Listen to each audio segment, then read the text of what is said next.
Bonjour et bienvenue à ce nouveau Café des Lyonnes. Bonjour Isabelle. Bonjour Alexandra. Alors aujourd'hui, j'ai le plaisir d'accueillir Isabelle Vrechina. Vous êtes dirigeante d'entreprise lyonnaise dans l'industrie. Vous dirigez aujourd'hui l'entreprise Mirima. Vous allez nous expliquer ce que c'est parce que finalement, vous faites notamment des meubles et beaucoup de choses de design que tout le monde connaît, mais on ne sait pas forcément que c'est vous qui les faites et on ne sait pas que ce sont des pépites lyonnaises. C'est Tout ça? à fait, de belles endormies. Voilà. Exactement. Voilà, donc ce matin, on va pouvoir parler un petit peu de ce secteur de l'industrie et de l'entrepreneuriat au féminin, de la façon dont on peut reprendre aujourd'hui de belles pépites locales. Mes premières questions, Isabelle, de l'émission, vous la connaissez. On commence toujours par s'interroger sur l'engagement des femmes. Est-ce que vous considérez être une femme engagée? Et pour vous, ça veut dire quoi, être une femme engagée? Alors, aux yeux des autres, je le suis sans nul doute. Alors, en ce qui me concerne, je ne parlerai pas forcément d'engagement. Parce que pour moi, l'engagement, je considère qu'aujourd'hui, mon rôle, mes actions ne sont quand même modestes et n'influent pas nécessairement de façon marquée sur la société. Par contre, je suis quelqu'un de concerné depuis toujours par la société qui m'entoure, par le monde dans lequel je vis, par les personnes qui la composent. J'essaie, dans toute la mesure du possible, d'apporter ma contribution au monde dans lequel j'évolue. Oui, alors une contribution et un engagement quand même marqué, puisque au-delà de vos activités de dirigeante d'entreprise, j'imagine qu'ils vous prennent déjà pas mal de temps. Vous allez nous l'expliquer. Vous êtes impliqué dans plusieurs mandats. Vous impliquez auprès des femmes chefs d'entreprise. Vous êtes la vice-présidente de la Fédération du Rhône. Dans d'autres mandats auprès du syndicat de la métallurgie, je crois, c'est Tout ça? à fait. Euh, Tout ça, c'est du temps, c'est un investissement. À quoi ça sert de le faire? Alors, je le fais naturellement Ouais. parce qu'effectivement, alors je suis depuis toujours profondément, j'ai des convictions profondément ancrées. Par contre, depuis toujours, je combats les certitudes D'accord. et j'ai besoin en permanence de me remettre en cause, de m'interroger, de découvrir des univers que je ne connais pas, parce que je suis quelqu'un de curieux et je suis particulièrement attirée par ce que je ne connais pas, par ce qui est complexe, par des univers qui sont pas naturellement ceux dans lesquels j'évoluerai et là où on m'attend, d'accord? Et pour moi, bon, c'est aussi une façon de me ressourcer, de me réinventer, d'apporter ma contribution aussi à mes entreprises au quotidien. Voilà, c'est pour moi un véritable besoin de sortir de mon cadre habituel. Voilà. Et alors, effectivement, vous aimez vous plonger dans des univers que vous ne connaissez pas. Vous avez fait une plongée dans l'univers de l'industrie et de la métallurgie assez récente, puisque ça fait 7 ans maintenant que vous êtes Tout à fait. dirigeante. Ça fait 7 ans que j'ai repris ma première entreprise, donc en 2015, Mirima, et j'ai repris une autre entreprise en 2017 que j'appelle aussi une belle endormie en région lyonnaise, qui s'appelle Classe Hôtel. Oui, pour moi, voilà, ça fait partie aussi. Bon, c'est la passion qui m'anime, et puis c'est d'apporter ma modeste contribution aussi au quotidien, à l'évolution du monde en règle générale. Alors, on parle beaucoup de la place des femmes dans l'industrie en regrettant très souvent qu'elles y aient une place forte.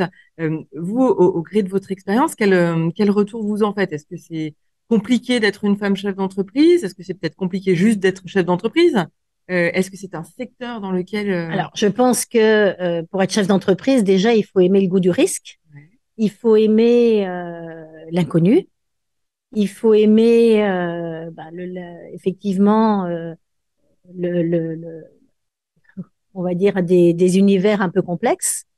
Alors, moi, je me suis jamais posé la question, je suis une femme ou pas. Hein, je Mhm. me suis jamais posé cette question.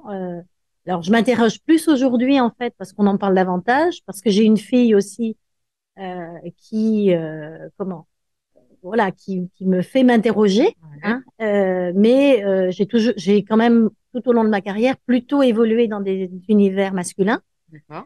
Et globalement, ça m'a jamais posé beaucoup de problèmes. Vous mettez un frein. Euh, Alors certainement, j'ai dû, on va dire, combattre des idées reçues et j'en combats encore, hein.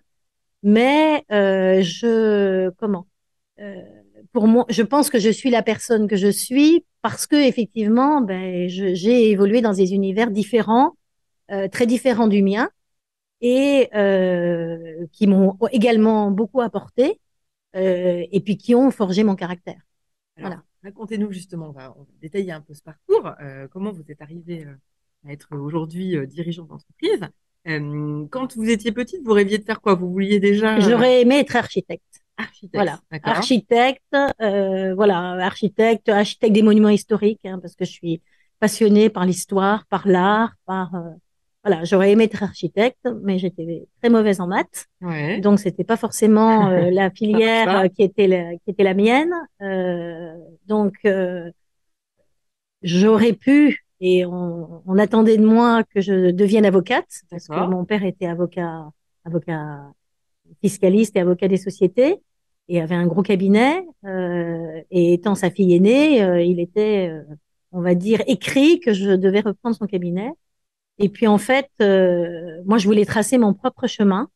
Et comme je savais de toute façon que, voilà, si je pouvais pas être architecte, donc en fait, je savais pas nécessairement ce que je voulais faire, mais je voulais découvrir, je voulais me mettre, euh, me mettre dans des situations effectivement qui allaient faire que j'allais m'enrichir au fil du temps. Et en fait, bon, il était envisagé que je m'inscrive en faculté de droit, et quand je suis arrivée devant la faculté de droit, j'ai dit non, c'est pas là que je veux aller. J'étais assez bonne en langues étrangères. J'avais des aptitudes, on va dire, pour apprendre les langues. Et donc, je suis allée en langues étrangères appliquées. Donc, je suis allée jusqu'à ce qu'on appelle aujourd'hui le master. Donc, anglais, allemand, espagnol, option en commerce international. Et puis, le hasard a voulu que ben, je rencontre un homme avec lequel je vis toujours aujourd'hui et que nous ayons un enfant, donc mon Ouais. fils aîné. Et bah, l'objectif, c'était aussi de m'assumer. Parce que on parle d'engagement. Alors, je crois que c'est Abraham Lincoln qui a dit que l'engagement, c'est de passer d'une promesse à la réalité. Et en fait, moi, quand je promets ou que je prends un engagement, bah, je vais jusqu'au bout. Et là, il fallait que je m'assume. Donc, en fait, ben, parallèlement à mes études, j'ai travaillé et en fait, je suis rentrée dans le monde politique. D'accord. Donc, j'ai commencé ma carrière dans le monde politique. Donc, je considère que, en fait, mon parcours professionnel, ce sont des rencontres, des mains tendues, et dans des univers effectivement qui me plongeaient dans des mondes que je ne connaissais pas et qui m'ont enrichi au fil, on va dire, des années. Alors, quand vous Donc, dites que vous travaillez en politique, c'est vous travaillez pour des hommes politiques, pour pour des des hommes, personnalités tout à fait, politiques, pour des personnalités politiques dans une autre région que la région Auvergne-Rhône-Alpes. donc pour des collectivités, pour des politiques publiques. Voilà, j'ai même passé le concours des collectivités D'accord. territoriales que j'ai réussi. Et en fait, on s'est aperçu que je n'avais pas l'âge requis pour exercer la profession d'attaché de presse, puisque Ouais. j'avais passé le concours. Et en fait, bah, dans ce milieu-là, j'ai rencontré quelqu'un qui m'a permis aussi de poursuivre mon parcours professionnel, puisqu'après, j'ai dirigé en tant que numéro 2 pendant 7 ans un établissement santé privé en cancérologie, D'accord. de traitement et de recherche sur le cancer. Et ensuite, je suis partie parce que mon époux a été muté. Je l'ai suivi pour la première fois et pour la dernière fois. Et je suis partie travailler à Paris pour le patronat français. D'accord. Donc CNPF est devenu MEDEF, où là, j'ai plutôt repris un rôle comment, semi-politique donc où je m'occupais pour la région Bourgogne dans un premier temps de tous les dossiers liés aux lois de décentralisation aux lois de décentralisation, la formation, l'emploi, l'économie, le D'accord. transport, etc. Et j'y suis restée plusieurs années. Et puis, j'ai décidé, parce que mon mari était à nouveau muté et moi, je ne voulais absolument pas aller, on va dire, le suivre à nouveau. Et donc, j'ai dit, bah, c'est à moi de décider où je vais. Et c'est comme ça que je suis arrivée à Lyon, où j'ai dirigé pendant plus de 10 ans euh, un organisme paritaire de gestion des fonds de la formation professionnelle. D'accord. Voilà. Ouais, ok. Et j'ai décidé, le jour où on m'a dit où j'ai décidé le jour où je suis devenue grand-mère, où j'allais devenir grand-mère, pas le jour, mais on va dire quand mon fils m'a annoncé que j'allais devenir grand-mère, j'ai décidé qu'il fallait que je fasse autre chose de ma vie et que je devienne mon propre patron. Parce que même si j'ai été cadre dirigeant et que j'étais quand même très autonome, bah, j'avais pas la liberté pleine et entière. Donc, il fallait absolument que je devienne, je me sente libre complètement. Et j'ai fait le choix de reprendre une entreprise. Et de reprendre une entreprise dans le monde industriel et dans le monde de l'artisanat, mais au sens noble du terme. Hein. D'accord. Mon souhait, c'était euh, d'accompagner la préservation des savoir-faire euh, et de et puis de reprendre une entreprise qui fabriquait en France. D'accord. Hein, parce que je trouve qu'en France, on a tous les atouts pour réussir et que on reprend pas suffisamment d'entreprises. Aujourd'hui, depuis des décennies, on travaille sur la création. On aide la création d'entreprises et on n'accompagne pas suffisamment la reprise d'entreprises. Alors, à vous écouter, je me disais, ça a l'air simple comme vous, vous l'expliquez, mais en fait, vous avez quand même fait des grosses sauts de puce, vous avez changé de secteur, vous êtes passé à chaque fois sur des choses, vous décidez et puis vous y allez et Ouais. vous vous posez pas de Et questions. puis voilà, je me plonge. J'ai besoin en permanence de me remettre. Certains diraient en risque, Ouais. mais j'ai besoin en permanence de me remettre. J'ai une quête permanente, effectivement, de nouveautés, de découvrir des mondes. Bon, je suis particulièrement intéressée par les personnes qui sont différentes de moi, par les mondes qui sont différents de moi, parce qu'ils m'enrichissent au quotidien et j'ai besoin en permanence voilà, de m'alimenter et de m'enrichir. On parle beaucoup des questions, enfin, les femmes s'interrogent souvent sur leur légitimité à agir. Vous, ça vous a jamais posé question de vous dire, tiens, je pars dans un univers que je connais pas Alors, forcément. je peux pas dire parce que ça serait faux ça serait vraiment, oui, ça serait faux de le dire. J'ai souvent le syndrome de l'imposteur Ouais. et je l'ai encore à Ok. l'âge que j'ai.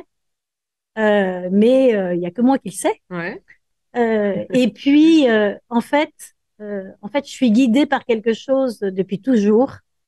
Je ne veux pas euh, avoir de regrets de ne pas avoir fait quelque chose. Ça, c'est D'accord. vraiment quelque chose. C'est-à-dire que j'espère que à l'aube de la fin de ma vie, je me dirais, ben voilà, tout ce que j'avais envie de faire, je l'ai fait.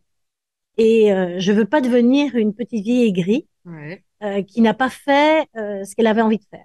Donc N'a en pas fait, je osé. me pose pas ce genre de choses et je crois qu'aujourd'hui, voilà, il y a beaucoup de gens qui sont nostalgiques ou mélancoliques ou qui ont des regrets. Moi, je veux pas de regrets. Je ne regarde jamais derrière moi, je regarde toujours devant, même si effectivement les années passent et que j'ai moins de temps devant moi. Donc, c'est ce moteur. En fait, vous êtes votre propre moteur et vous avancez, peu importe les obstacles sur la route. Oui, plus il y a d'obstacles, plus ça me motive. Ah ouais. Voilà. Il faut dire que pour moi, l'émulation, c'est effectivement la complexité et les obstacles. Même si, bah, comme tout le monde, j'ai des moments effectivement de doute, de où je suis moins optimiste. Mais bon, voilà, je pense on a la chance aussi d'être dans un pays où on est libre et où quand même on peut faire énormément de choses si on a vraiment envie et si comment on s'en donne la peine. Et il faut pas considérer, bon, parce qu'on peut pas toujours réussir, hein, je n'ai pas toujours tout réussi, et je pense que effectivement, voilà, comme tout le monde, des accidents de parcours, mais c'est aussi formateur. Mm. Ça fait partie de l'apprentissage. Et vous pensez qu'elle manque de quoi, les femmes, pour réussir alors que D'oser, d'oser? d'oser. Il y a beaucoup d'autocensure. Et puis, il faut pas s'interdire les choses. Il faut comment? faut pas attendre qu'on vous donne l'autorisation. Et il faut se faire fi du regard des autres ou, on va dire, des oracles qui sont pas forcément positifs. Alors, vous décidez de racheter une première entreprise.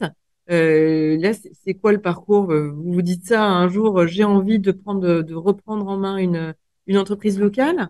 J'ai envie de contribuer, comme je vous le disais tout à l'heure, à modestement préserver des savoir-faire, à montrer qu'une fabrication française est possible, qu'on a les atouts en France. Hein. Alors, c'est compliqué, hein, c'est d'autant plus compliqué depuis ces 3 dernières années, mais il faut y croire. Je veux dire, voilà, il faut être optimiste. Je crois que on est dans un pays souvent qui cède beaucoup trop à l'amorosité. Hum, Et si je réussis pas, je me pose pas la question, voilà, je vais tout perdre. hum.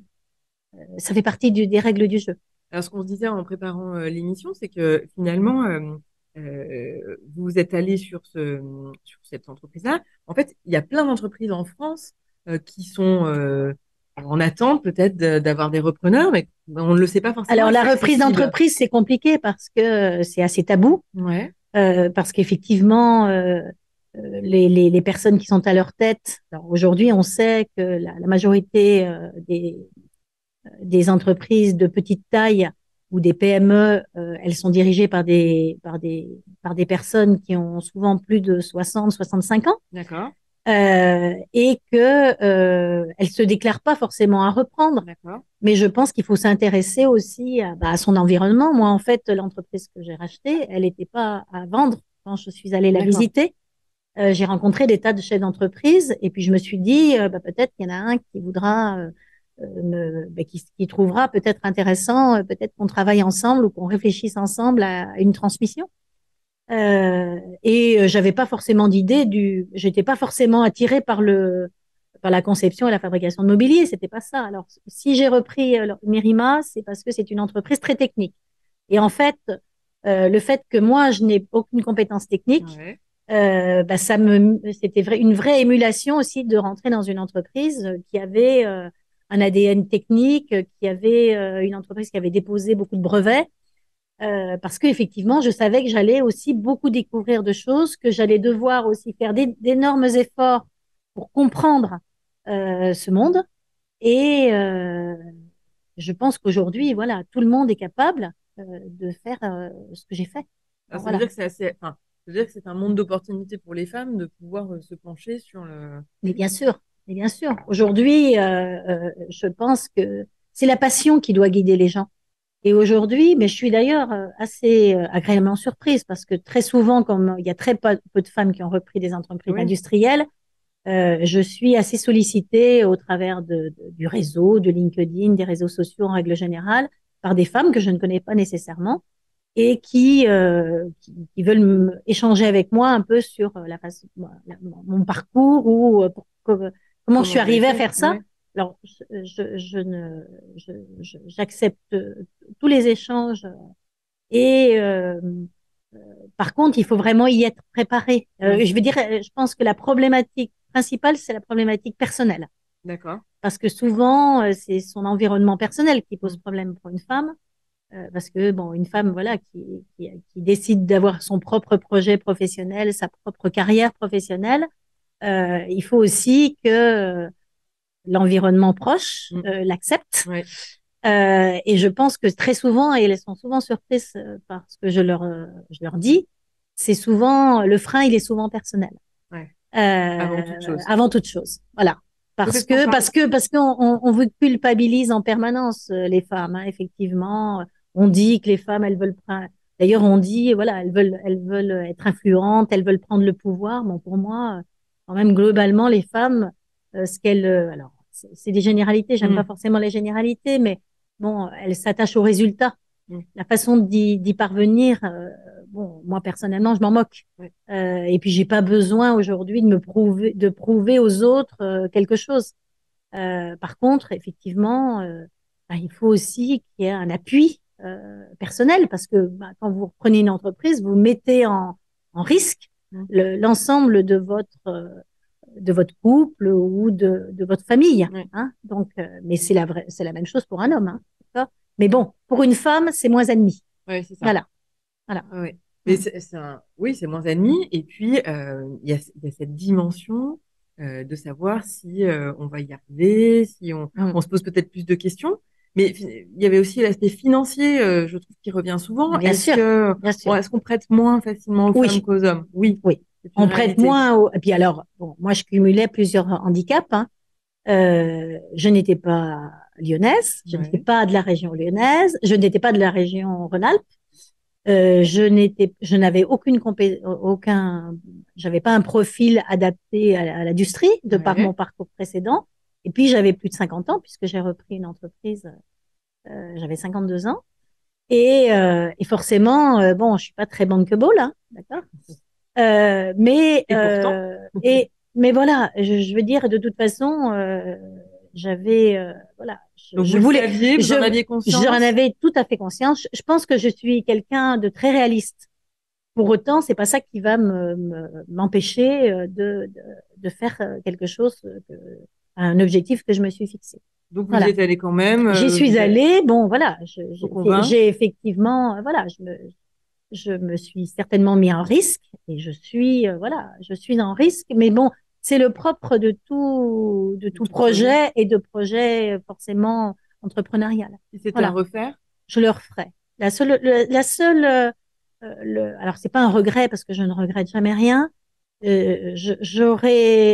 Si c'était à refaire, je l'aurais fait plus tôt ah oui, parce que le temps n'est pas le même quand on a plus de 50 ans ou quand on en a 40 ou 45.